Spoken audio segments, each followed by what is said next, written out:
Hey YouTubers, it's Carissa and I wanted to do a really quick video about my adventures with Senegalese twisting. So as you can see, I did my own Senegalese twist a couple weeks ago, 2 weeks ago to be exact, and I was pretty impressed with my results for it being the first time that I've ever worked with weave in my life. I've never done any type of extensions in my hair. And also the twisting technique is something that I've never done with my own hair. So for kind of walking in blind, I thought I did kind of good. Got pretty good reviews from like my friends and people that have seen it, but I think I'm overly critical. So there are some things that I definitely want to change.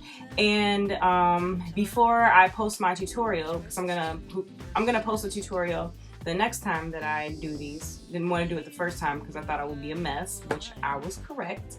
But before that, I wanted to give you guys some tips that I learned doing it the first time, and these are some steps that I will follow for the next time I do my hair. So the first one is cut the weave in half.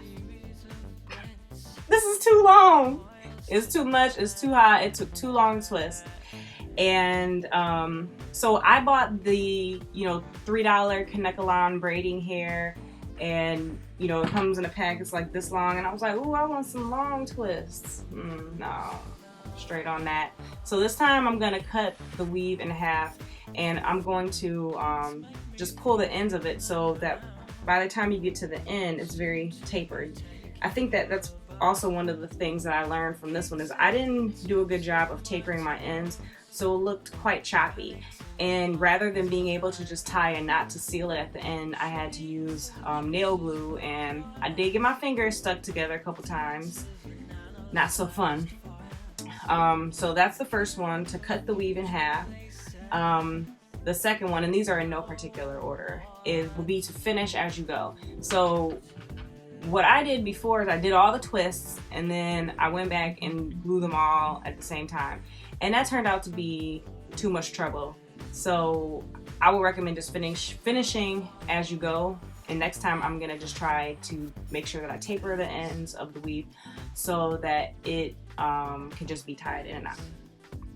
The third thing that I learned is that to twist on dry hair. And I mean, I know this. You'd be surprised the things that you already know, and you're like, oh, my hair is very coily, and when it air dries, it's very frizzy.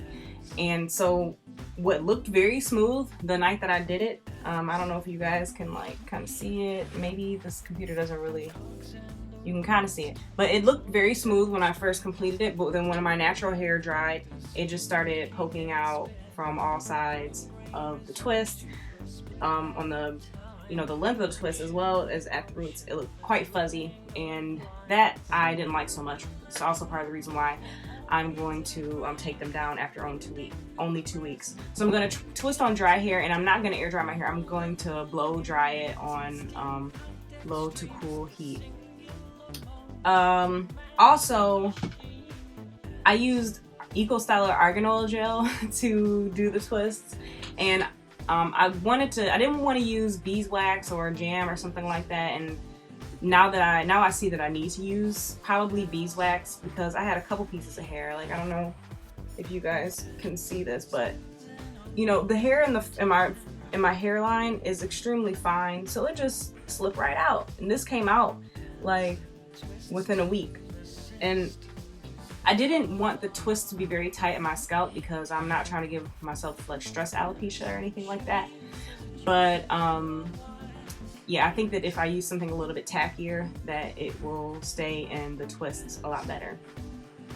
The last one is that I think I'm going to make the twists a little bit thicker in the past. They're going to be shorter, but they're going to be just a little bit thicker. Some of these were kind of looking a little thin, the twist itself, and then when I made my parts, I would say medium-sized parts. I didn't want to do small ones or extra chunky ones. So I just need to work on getting pulling the right proportion of weave out of the pack to add to my own hair. So as you can see, I used 3 different colors of hair. I used, I think like 1B, and then I had, I'm not really sure what color this one is, but it's kind of like a reddish color, like a reddish copper. And then I also used blonde, and I just tried to mimic my own highlights that I still have in my hair. So the back of my hair has never been color processed, that's all dark. And then I would say like the medium part of my hair is where when I first got highlights, that's where I got the copper. And then the last dreaded time when I got highlights and went too far, when I got the blonde, was in the front. So that's how I did it. I really like the way the colors came out. Like you can kind of see it's all dark in the back and then blonde in the front. I really like the way the colors came out. You know, it's summertime, I'm getting this tan, so I like the way it works with my skin tone, and I'll probably do the same colors in the future.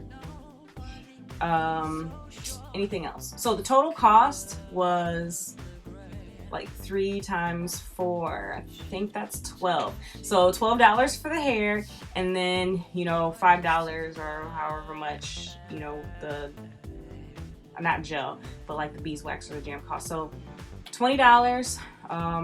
It took me 8 hours, maybe 8 hours, but one, I did not know what I was doing. So the first one took forever. And I'll actually post a link to the video that I used to help teach myself, because I watched that video over and over and over. I probably watched it for the first 10 twists that I put in, and I had to put them in, had to put it in and take it out. Wasn't right. So don't get disheartened if you don't get it on the first try. And there are different techniques that are taught, and this is the one that worked best for me. I didn't do it all at once though. I did it in like blocks of 2 hours. So I did it for 2 hours. I put it in a bun, put a hat on, went out, came home, did some, woke up, did some. And then I ended up like hurting my arm. So the middle of my hair, which is the part that I saved for last, was not finished for like 3 days. But I think that's it as far as things that I'm gonna do differently for next time. If you have any questions, or if you guys have any other tips or tricks for me that I can use, let me know. I'm planning to do these again this weekend. So until then, see you guys later.